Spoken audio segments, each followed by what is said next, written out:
Enzo Recto, kalaban ang katiwalian at kasinungalingan, kakampi sa katotohanan at kabutihan. Pati si Cheese, nilaglag na rin ni Saldico.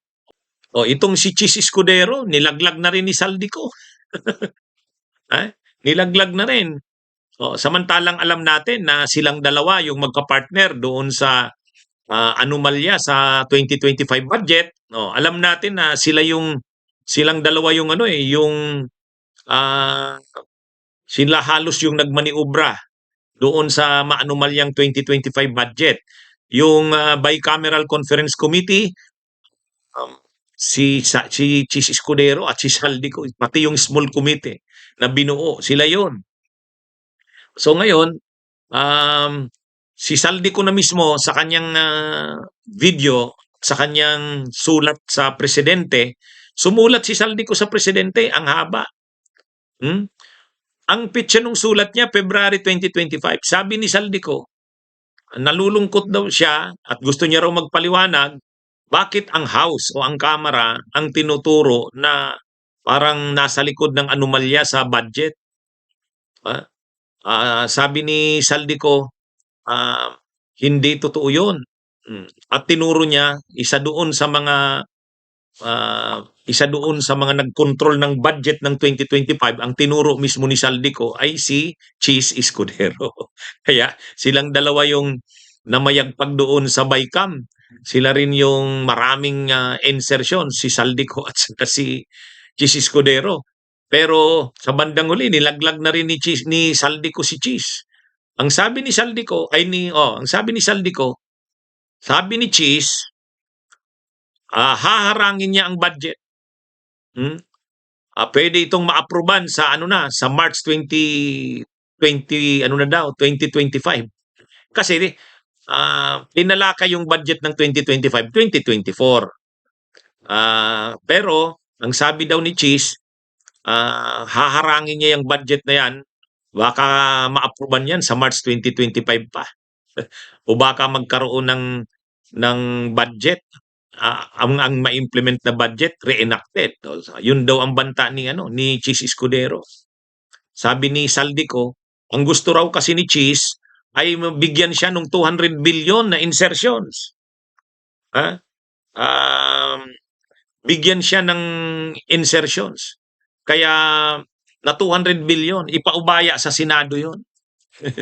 Kaya, kumbaga matindi ang banta ni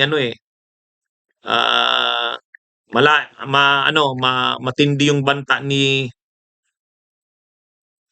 Cheese Escudero. Sabi ni Cheese Escudero, kapag hindi pinagbigyan o ibinigay, ayan Go accuses Escudero of holding 2025 budget hostage for 200 billion pesos insertion. Yan po yung sabi ni Saldico doon sa kanyang video at sa sulat niya kay PBBM sa presidente noong February 2025. Ang ginawa daw doon,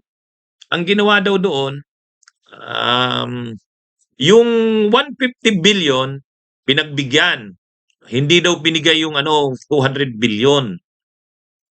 Sa halip, ang naibigay kay Cheese Escudero, 150 billion.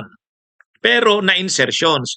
Pero yung 150 billion na yon, 145 billion lang ang binigay sa kanya. Yung 5 billion, ayuda. Akap. Kaya tindi, Kumbaga, inihingi ni Cheese 200 billion na insertions. Ang ibinigay daw ay 150 billion. At ang breakdown ng 150 billion ay 150 billion yung insertions, 5 billion yung akap. Parang ayuda. Kumbaga bahala na, ang ibig sabihin, bahala na si Cheese sa halagang 5 billion na akap, yung ayuda o tupad, kung saan yun ibibigay. Kung kani-kaninong senador yun at saan-saan yun. At yung 150 billion, yun, pwede yun.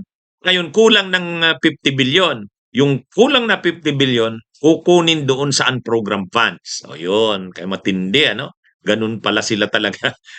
Ganun sila mag-usap tungkol sa budget, mga kabunyog, mga kababayan. Para lang mapagbigyan si Cheese Escudero na wag nitong harangin ang budget ng 2025, ayon kay Saldico, binigyan si Cheese ng 150 billion. 145 billion talagang insertions nila yon. 5 billion nun, ayuda na pwede nilang desisyonan, 5 billion. Tapos yung 50 billion na natitira para mabuo yung 200 billion sa unprogrammed allocations. Wow. Ang tindi. Ha? Ang tindi ng mga ito, mga kabunyok. Talagang binaboy nila ang budget natin. Hmm? Pero tahimik lang diyan si Chis Escudero, no comment, hindi siya nagsasalita. Oh. Kaya ano pag titingnan mo parang si Chis Escudero, ang bait-bait, pa-cute lang, pero ganun pala siya ano? Ganun pala siya kagahaman. Ah, Anyway, dapat sana talaga dito kay Saldico, umuwi na sa Pilipinas.